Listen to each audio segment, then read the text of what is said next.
Era a única coisa que passava na minha cabeça. É nunca mais, é nunca mais. Eu não vou ver meu filho nunca mais.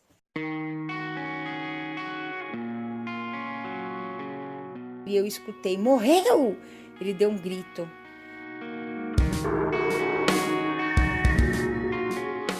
Mas o Newton não teve jeito mesmo. Você já perdeu seu filho, já tá sofrendo, você chega lá, você vê ele todo embrulhado num saco de alumínio.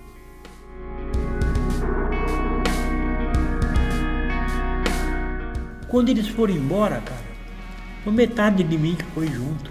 Nossa Senhora, não sei porque Deus fez isso comigo. Uma pessoa morre por um minuto, são 68 pessoas por hora e 1.643 por dia. Esses números são somente dos casos registrados como violentos no país. Eu sou Ingrid Leone. Olá, eu sou Matheus Costa e a Rádio MC apresenta Pais que Choram, uma produção dos alunos de 6º semestre de jornalismo. Matheus, agora eu te pergunto, você já perdeu alguém nessa vida? Já sim, Ingrid, eu perdi a minha avó, na época faz tempo já, acredito que uns 10 anos. Eu era muito novo na época, eu sofri muito porque eu não sabia, né, eu era criança, não sabia que eu poderia perder uma pessoa e não ver ela nunca mais, então, por ser criança, eu sofri bastante para assimilar a perca da minha avó. E você? Assim como o Matheus já perdeu alguém, já sofreu com uma perda, talvez um parente, um amigo, sempre tem alguém por perto que já enfrentou o luto. Para algumas pessoas, o luto insiste em ficar, outras pessoas criam mecanismos para seguir em frente. Quando nós falamos de luto, pensamos em morte, mas o luto é um sentimento comum e que todos nós sentimos. E assim como o Matheus acabou de citar, o luto não se trata apenas do sentimento de perder alguém, mas sim do sentimento de perda em si, a perda de um emprego, de um bem material ou de um relacionamento. O luto não tem uma origem definida e sim é um processo de aceitação de qualquer perda que seja. Em 2010, Ana Cláudia Garcia perdeu o filho de 11 anos, Otávio, e o marido Valmir em um acidente de carro. Ela conversou com a gente e nos contou como foi sentir essa mudança drástica da noite para o dia. Coisa que não dá pra... Sabe que eu pensava assim, meu Deus, é nunca mais. É nunca mais. Não vai ser aquela coisa que, daqui uns anos. Não, é nunca mais. Era a única coisa que passava na minha cabeça. É nunca mais, é nunca mais. Eu não vou ver meu filho nunca mais. Quando vocês vão entender que eu tive que criar um personagem para poder conseguir viver. Ana Cláudia e sua família estavam a caminho de São Paulo, quando Valmir, que é seu marido, tentou ultrapassar um veículo em uma curva e infelizmente bateu de frente com o caminhão. No momento do acidente, Ana Cláudia teve uma amnésia momentânea e não sabe até hoje como foi o ocorrido.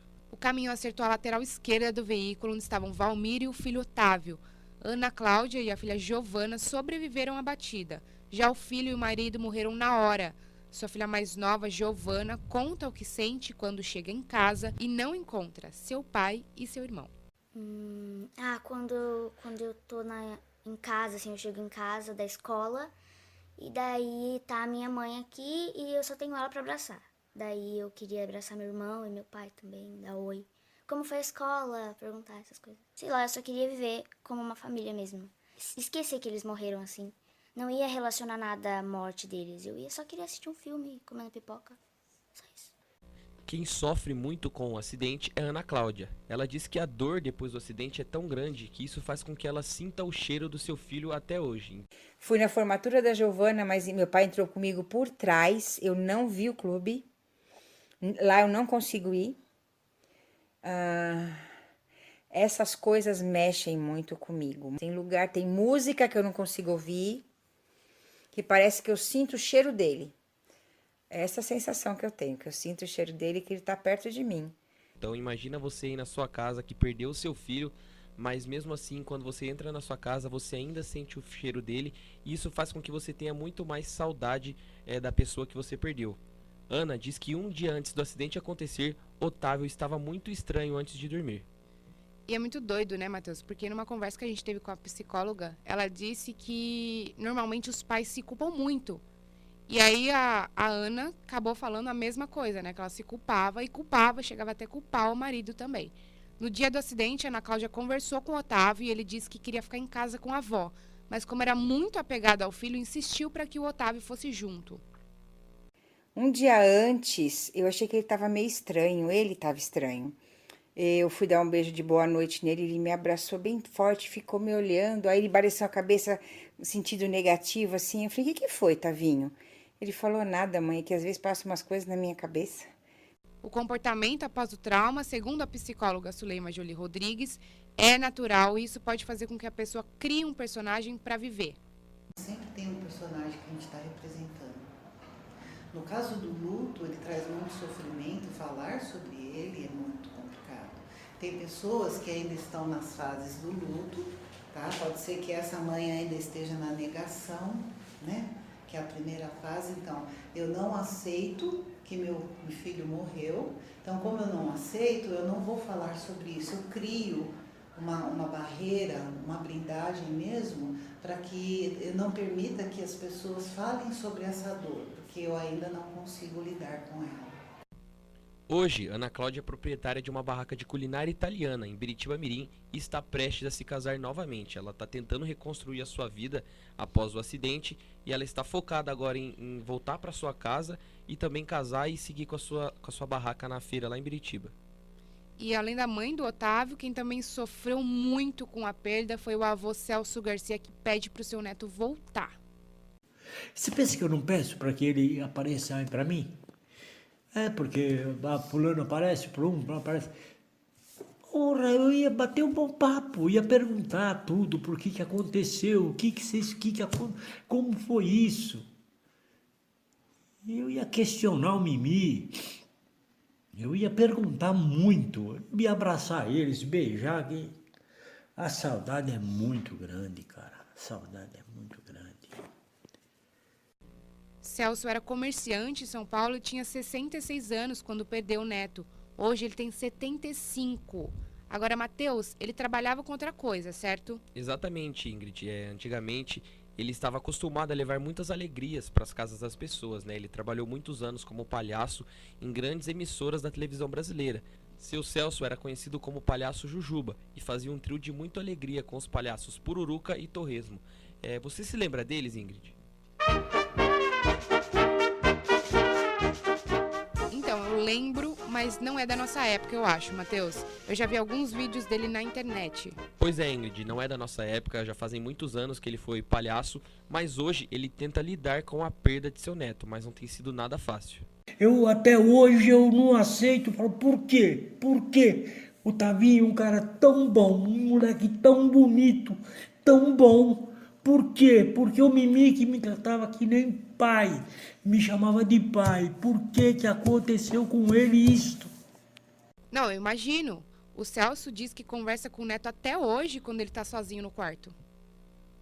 Esse cara era a minha vida, eu fazia tudo para ele, tudo, eu levava ele em todo lugar, ele ia comigo em todo lado, era um meu amigo, nossa senhora. Não sei porque Deus fez isso comigo. Mas a saudade, cara, essa dói. Tem dia que eu tô no meu quarto, eu fico conversando com ele. Eu falo com ele. Queria tanto que você estivesse aqui comigo, cara. Nossa, como seria bom. Tudo ia ser diferente. A vida mudou da água para o vinho. Tudo mudou aqui. Virou de cabeça para baixo a minha casa. O senhor de 75 anos diz que mesmo 9 anos depois do acidente, ele não consegue nem descrever o que sentiu quando descobriu que o neto tinha falecido. Não tem o que sentir. Você sai do corpo, você quer ir embora junto, você quer morrer, você quer... Você não tem palavra para descrever. É uma dor tão grande, mas tão grande que a gente não consegue descrever. Exatamente, Ingrid. Na época, o seu Celso sofreu muito com a perda do seu neto, mas também quem sofre com o luto, Ingrid, é a família de Murilo Fujioka, que morreu em novembro de 2012, vítima de lúpus. O garoto batalhou 2 meses para tentar vencer a doença, mas não resistiu.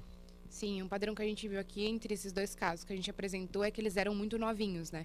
Então, automaticamente, o impacto que isso causa na família é gigantesco. Detalhe que, segundo a família do Murilo, essa é a versão do hospital, tá, Matheus? Para eles, houve uma negligência médica, como diz o pai, Ivan Fujioka. Eu ainda acredito que foi negligência. Por quê? Porque colocaram um catéter no Murilo e aí ele pegou uma bactéria no hospital. Para mim, dali começou a piorar a situação. Você com 3 anos e meio, pequenininho, tomando vancomicina o dia inteiro, o rim foi a primeira coisa que parou.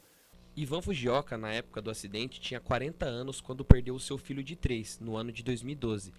Naquela época, Ivan tinha um videokê, porém após a morte do Murilo, uma depressão tomou conta do comerciante e ele decidiu, infelizmente, fechar o bar que trazia o sustento para sua família. E naquela época a família tinha uma Explorer, um carro que Murilo gostava muito e que Ivan dizia que era dele. Mas quando o Muca, como era chamado pela família, estava internado, eles usavam esse carro para tentar animar o garoto, aproveitando que ele curtia muito, né, sair com ele o tempo todo. Pelo fato de ficar fazendo muito exame de sangue, ele ficou debilitado, tomou uma bolsa de sangue. Cara, como se nada tivesse acontecido com o Murilo. Dali pra frente, ele começou a falar pra mim que eu mostrei o carro, a caminhonete, né? Eu falei, ó, seu carro tá ali, vamos embora e tal. Ele falou, ó, papai, já acabou. Já acabou. Eu não vou voltar pra casa. Um menino de 3 anos falar isso pra você é meio complicado, né? O Ivan, pai do Murilo, conta que é impossível segurar a dor de perder um filho e que tem depressão até hoje. Eu vivia à base de calmante e bebida. Eu misturava calmante com bebida para ficar em pé. Eu era dono de estabelecimento, então eu chegava a beber logo de cara meio litro de uísque com uns 2 tarja preta para tentar sobreviver, assim. Porque senão você se mata. O que me segurou hoje nesse plano foi que a Alessandra engravidou de novo, senão eu já tinha partido faz muito tempo. É impossível você segurar uma dor assim. Nada te conforta. Nada. É uma corda que fica, é um nó que fica na sua garganta diário. Diário. Tudo que você fala com um nó. Sabe quando você quer chorar, você quer, mas não chora, mas fica, engole, vai, não vai, e fica nisso. É isso diário. É isso. Nada tem graça. Agora depressão. Tô com depressão. Eu tenho que trabalhar, tenho que cuidar da minha filha, tenho que cuidar da minha esposa, pagar aluguel, fazer um monte de coisa. E você só vai vivendo. Exatamente, Ingrid. Eu conheci o Ivan. Ele é uma pessoa muito alegre, né? Hoje ele é produtor de bandas. Mas dá pra perceber que ele sofre muito com a perda do seu filho. Ele ainda tem depressão. E após a morte do Murilo, que foi quando ele desenvolveu essa depressão, ele tentou se matar algumas vezes. A tentativa mais séria foi quando ele bebeu 1 litro de uísque com remédios tarja preta e deu de frente com um caminhão na Mogi Dutra. Então você imagina, já estava difícil para a família do Ivan, tinham perdido o Murilo e ele ainda tentou se matar por conta da dor que ele sentia. Então acredito que deve ter sido uma fase muito difícil para essa família.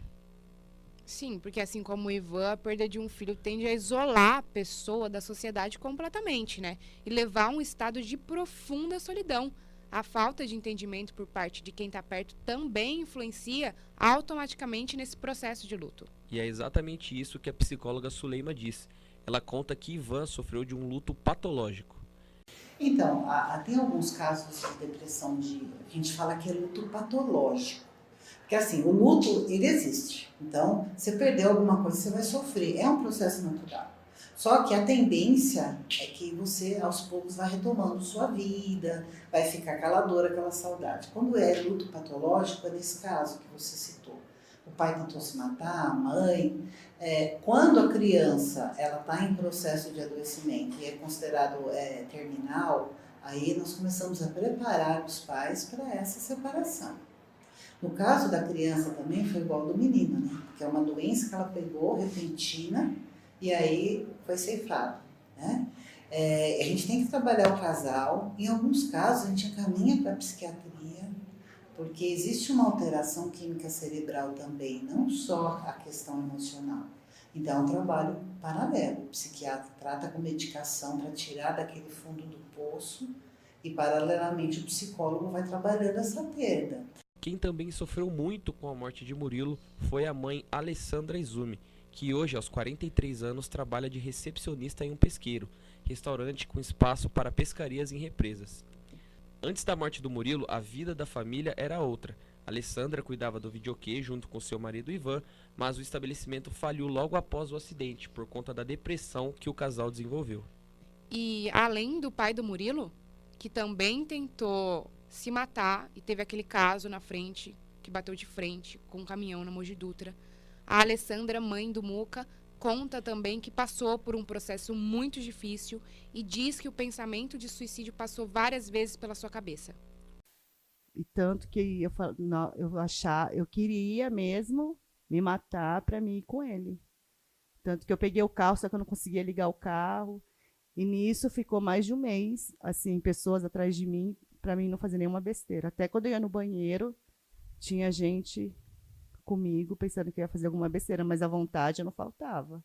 Pois é, durante o tempo que o Murilo estava no hospital, a Alessandra se apegou muito à religião, para tentar diminuir a dor que ela estava sentindo de ter seu filho doente.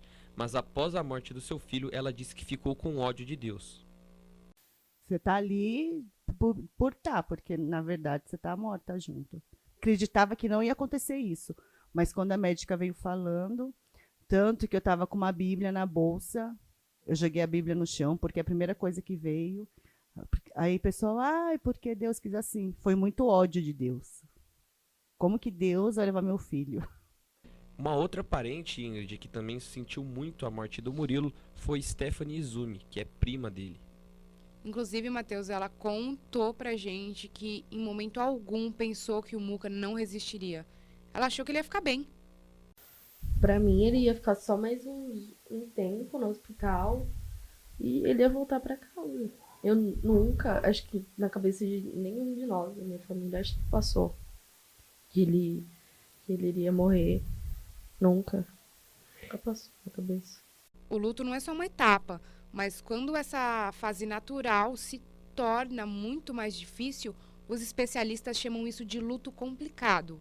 Isso acontece com pessoas que perderam alguém muito próximo de maneira repentina, como acontece em acidentes, tragédias, casos de suicídio e na morte precoce de um filho, como nos casos de Murilo e Otávio. Na outra ponta, existem aqueles que agem como se nada tivesse acontecido e que logo após a morte voltam a trabalhar e viver normalmente como se nada tivesse acontecido. Então você imagina, você perdeu um filho, mas a dor é tão grande que você não consegue nem assimilar o luto. Você simplesmente volta a viver normalmente, como se aquela pessoa não tivesse morrido, como se você ainda vivesse com ela. Mas o luto habitual é aquele que passa pelas 5 fases: a negação, a raiva, a barganha, a depressão e, por último, a aceitação. Algumas pessoas não conseguem nem falar sobre o luto, como explica a psicóloga Suleima. Tem pacientes que não falam nem do luto. A gente vai descobrir isso conforme a gente vai atendendo. Então eles vêm com uma outra questão. Eu venho porque eu sou muito ansioso.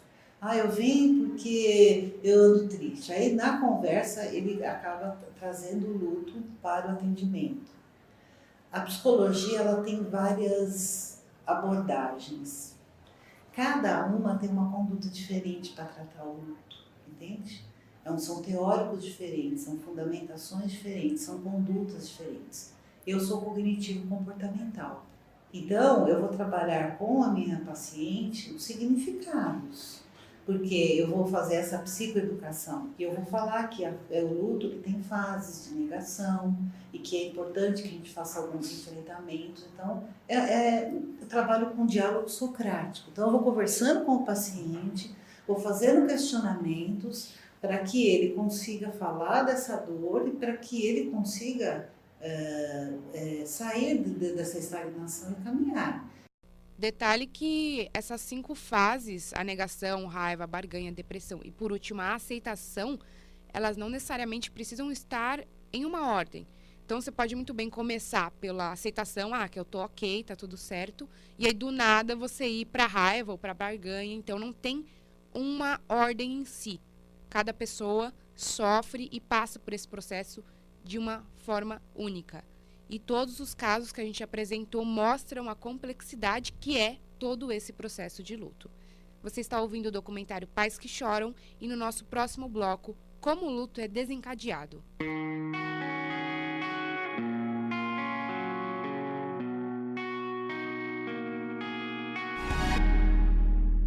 Voltamos a apresentar o documentário Pais que Choram. Matheus, a morte escancarada, os acidentes e os homicídios estão no relatório da Darkening Horizons, organizado pela ONG Small Arms Survey. Em 2017, foram registrados em todo o mundo 1.643 mortes violentas por dia. Isso dá 68 mortes por hora e mais de uma por minuto, um aumento de 4% em relação ao ano anterior. Esse número é gigantesco e extremamente alarmante. Exatamente, Ingrid. Se a gente for parar para pensar, uma pessoa morre por minuto. Então, no tempo que a gente está aqui gravando esse documentário, existem pessoas morrendo no mundo de forma violenta. E, Ingrid, países latino-americanos como Brasil, México e Venezuela são 3 países sem conflito armado declarado, mas que sofrem com uma violência desenfreada. São os países com os maiores índices de morte. Enquanto os dados do relatório divulgado pelo Conselho Federal de Medicina mostram que entre 2008 e 2016 foram mais de 300 mil mortes vítimas de transportes nas estradas e ruas dos países. Então, assim, além do fator tragédia, além do fator morte, você ainda tem a questão trânsito, ainda tem a questão que pode ser impedida essas mortes, ok? E a morte de Newton Rodrigues Leite, que a gente está apresentando agora, foi exatamente assim. Ele morreu em um acidente de trânsito. E é só mais um nessa estatística. O pai do Newton, desse caso que a gente comentou agora, que faleceu num acidente de carro, ele comentou para a gente qual foi a causa da morte do filho junto com o irmão, Rinaldo. Então, a primeira voz que você vai escutar é o do pai e a segunda do irmão, Rinaldo Leite. Quando eu cheguei em casa, e daí de lá já fui lá pro hospital, né? Santa Casa. Ele já estava na emergência lá, tudo incubado. E daí ele morreu de... Como é que fala? Quando quebra. Porque o carro bateu na bicicleta. Eu tenho um jornal lá com a foto da bicicleta. Temos o jornal. Tem um jornal guardado lá. E jogou ele assim, ele foi de cabeça, né? Aí, Na guia, né? Na guia, quebrou. Cabeça na guia. Após 3 dias no hospital, depois dos 3 dias, Newton não resistiu, como comenta o pai dele, Renato. Ele aguentou até de madrugada ainda, né? Daí ele faleceu. Ele ficou 3 dias. 3 dias, na né? UTI. Por aí. Ele ficou 3 dias na UTI. É, por aí. Rinaldo, que é irmão de Newton, conta como que a morte do seu irmão passou impune e que Newton foi mais uma vítima das mortes violentas. Um acidente impune, um cara sem carta de motorista, embriagado, que é o que vem acontecendo ultimamente por aí, a gente vê nos noticiários de TV. Atropelamentos, pessoas embriagadas.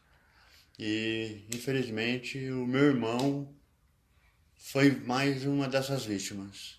Matheus, além das mortes violentas no trânsito, que como a gente viu pelos índices, são extremamente alarmantes, certo? E que são mortes que a gente conseguiria impedir por atividades no trânsito, por ações.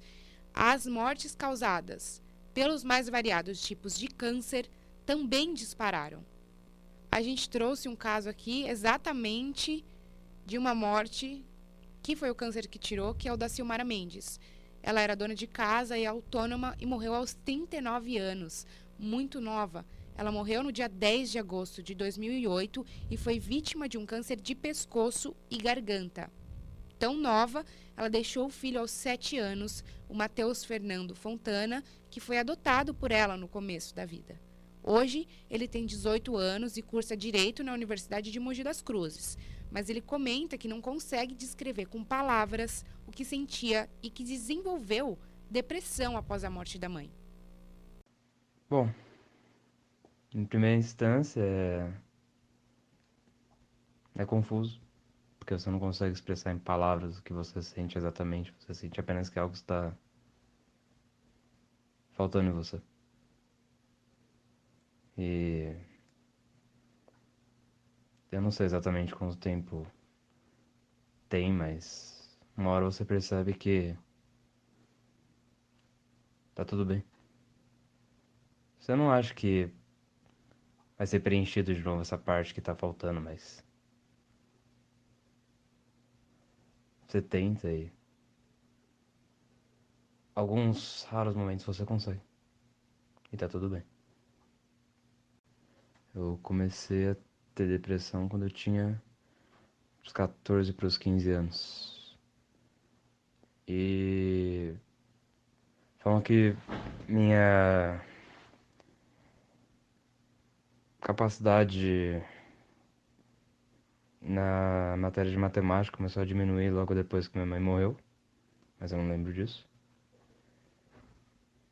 E meu sintoma depressivo durou até alguns meses atrás. Ingrid, em uma pesquisa encomendada pelo Sindicato dos Cemitérios e Crematórios Particulares do Brasil, indica que há pouca discussão a respeito do luto na vida cotidiana. Ou seja, o luto, que é algo que está presente na vida da maioria dos brasileiros que perderam pessoas, é algo que não é discutido na nossa sociedade. Dos entrevistados, 74% afirma que não falam sobre a morte no dia a dia. Segundo a psicóloga Suleima, isso só acontece porque é muito mais fácil negar a existência do luto e que é mais importante fazer o processo de aceitação das coisas que perdemos na vida. Psiquicamente falando, é muito importante que a gente faça o luto das coisas na nossa vida. Porque senão a gente fica preso àquela fase, né?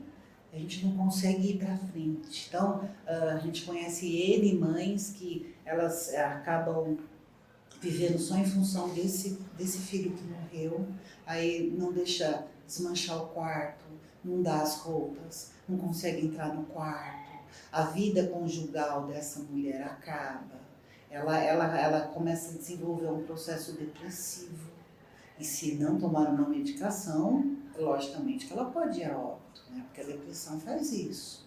Então, no caso dessa mãe, provavelmente ela está na fase da negação. Então, ela não aceita o luto e ela desenvolve formas para que ela não entre em contato com essa dor. Porque para a psicologia é importante a gente falar da dor para poder continuar. Bom, depois da morte da mãe, o Matheus, filho dela, só contava com as tias para lidar com a morte. Então, uma delas é a Célia Mendes, de 57 anos. Ela conta como é que foi difícil perder sua irmã e que seus pais sofreram muito com a morte de Silmara. No começo, principalmente porque tinha meu sobrinho, que na época tinha 5 anos, e foi muito difícil, né? Contar para ele o que tinha acontecido, porque nós não levamos nem a minha filha, nem ele no enterro, nem no velório. E contar para ele, né, que a mãe não ia voltar mais, foi muito triste, mas a gente teve que ter força, né, pedir a Deus coragem e falar para ele, né, do jeito que ele poderia entender. A minha filha, na época, ela ficou meio revoltada, porque ainda era criança. O Matheus ficou meio, o filho dela, meio abobado, assim, com a notícia. Mas foi muito difícil, principalmente pelos meus pais, né? E depois ter que ir na casa dela, tirar as roupas, as coisas que ela tinha, mexer tudo, que meu cunhado pediu para que eu fizesse, porque só eu e ela, né? Não tínhamos mais irmãos. Mas foi assim, a gente foi construindo como tijolinho, uma coisa a cada dia.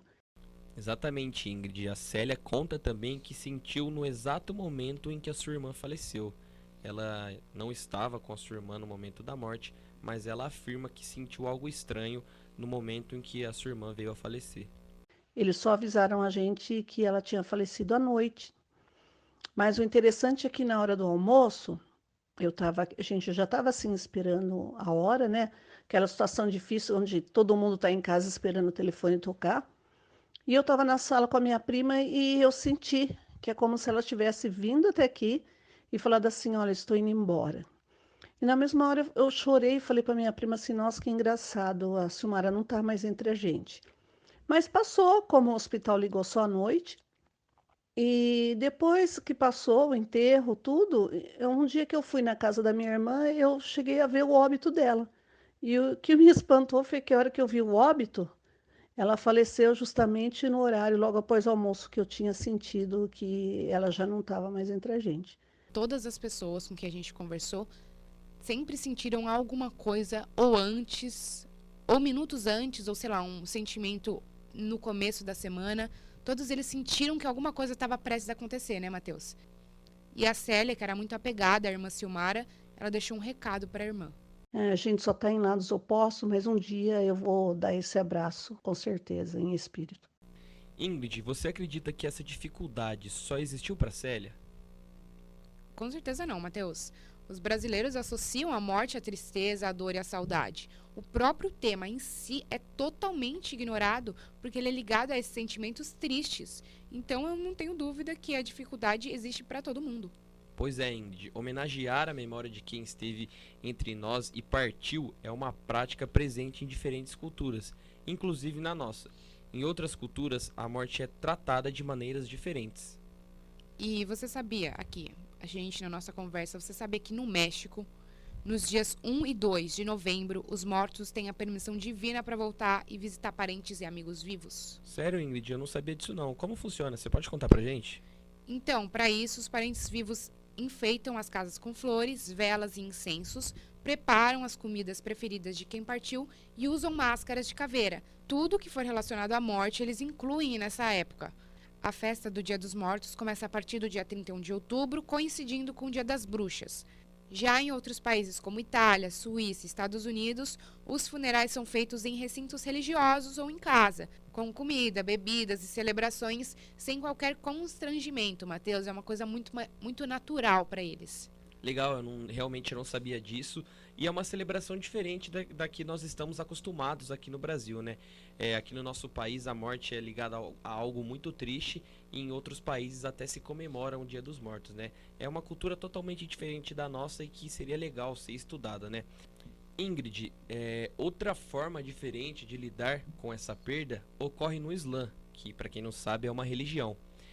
Onde o momento do luto não deve ter alteração da voz de lamentação, mas que seja vivenciada com equilíbrio e discrição. Ao receber os pêsames dos amigos e familiares, a pessoa se comporta pacientemente e espera que Deus o console. Então, nessa religião é totalmente diferente. Aqui no nosso país, a gente vê que as pessoas sofrem muito com o luto, mas na religião do Islã, as pessoas tentam ficar mais normal possível. Elas não gostam de mostrar e aparentar que estão muito tristes. Elas esperam que Deus console essas famílias.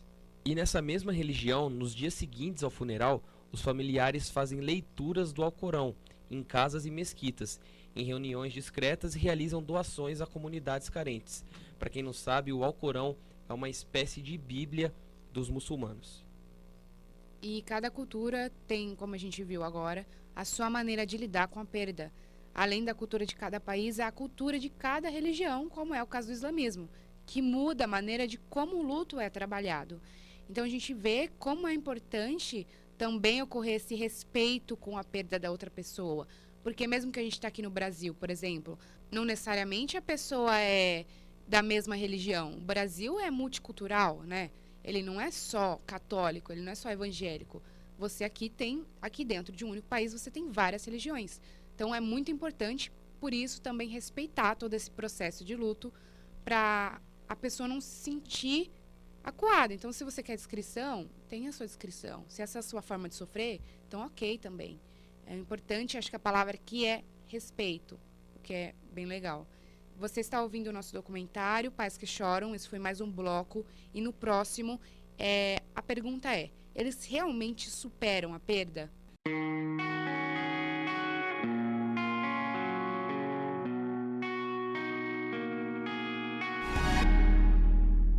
Voltamos a apresentar o documentário Pais que Choram.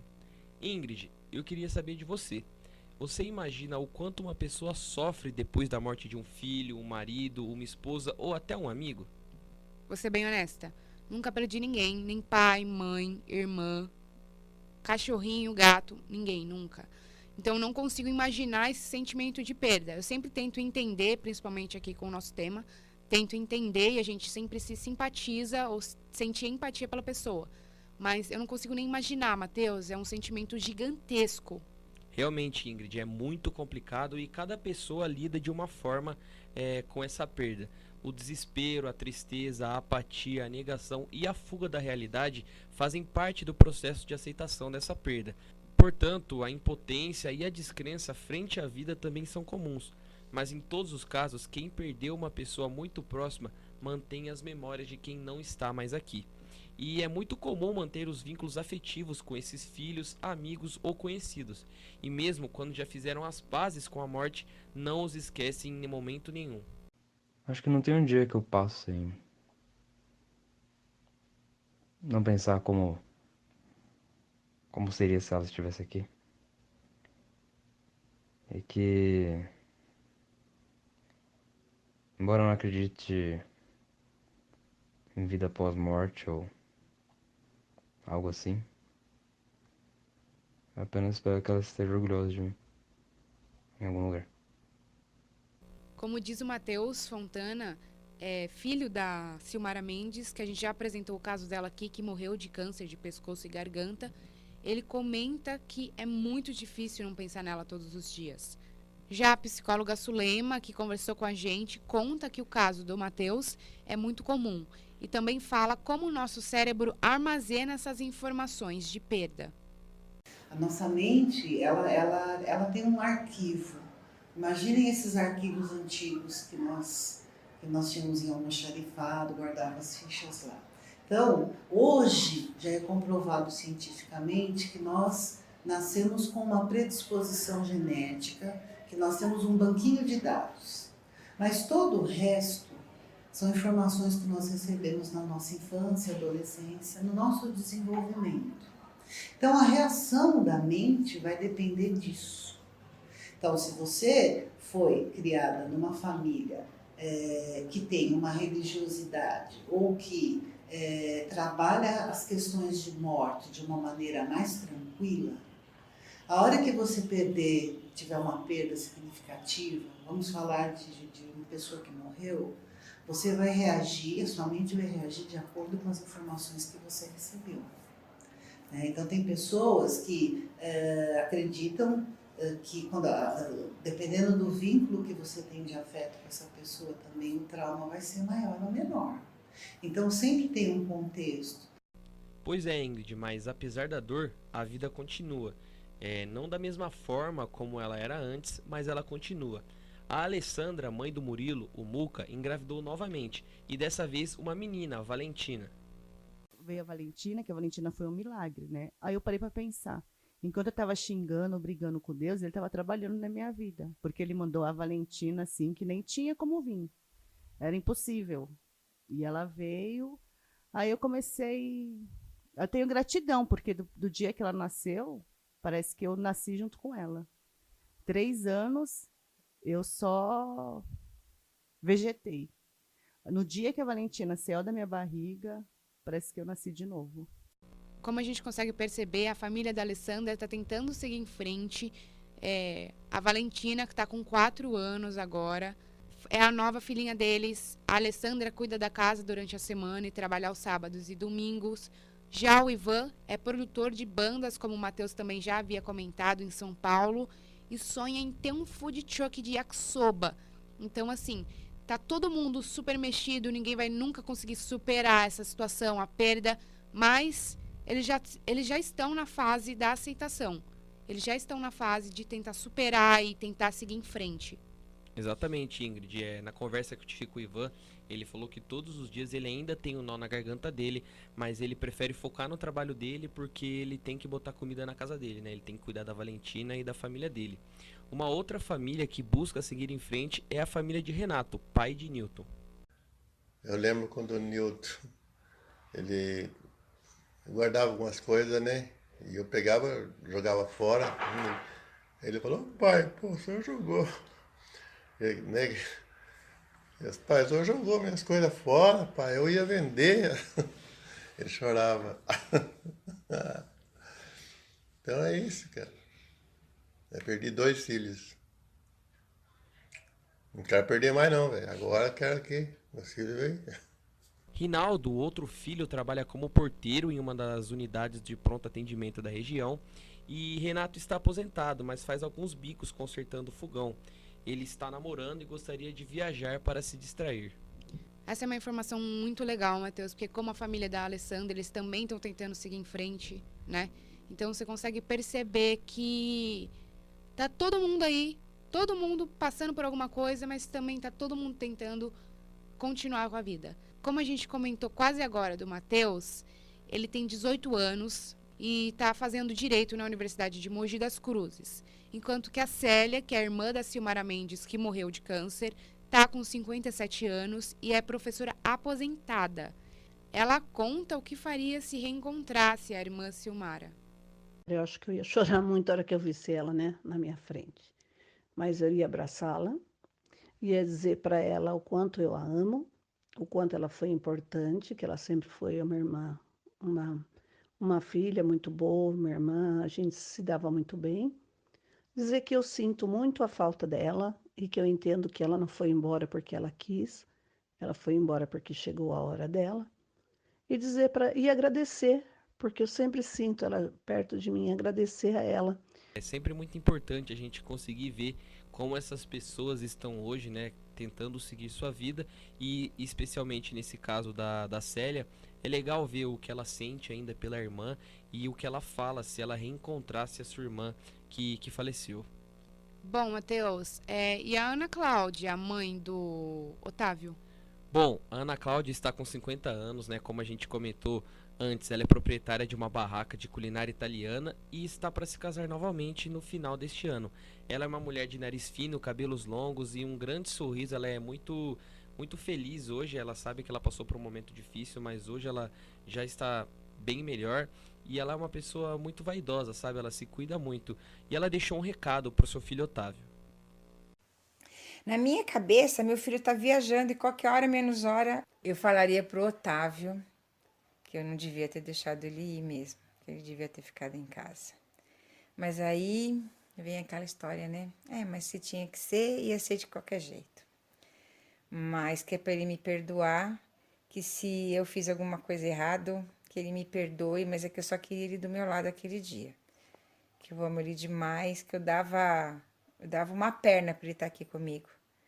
Eu podia ter ficado tetraplégica, paraplégica, paralítica, o que fosse, mas eu queria ele aqui comigo. Mas é que anjo não... Lugar de anjo é do lado de Deus.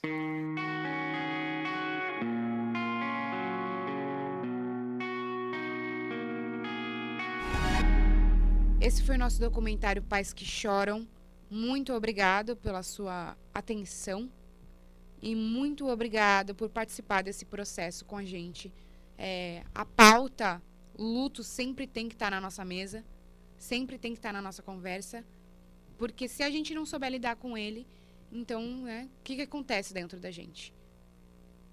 Pois é, queria agradecer a todos que nos escutaram até aqui. Espero que vocês tenham gostado desse documentário que a gente trouxe para vocês. A gente queria mostrar como é difícil conviver com o luto, mas mostrar também que é algo necessário e que todo mundo tem que passar na vida. Querendo ou não, é impossível a gente não passar pelo luto.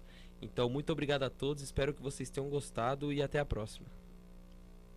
Eu sou Ingrid Leone. Eu sou Matheus Costa e você acabou de ouvir o documentário Pais que Choram, uma produção dos alunos do 6º semestre de jornalismo da Universidade de Mogi das Cruzes.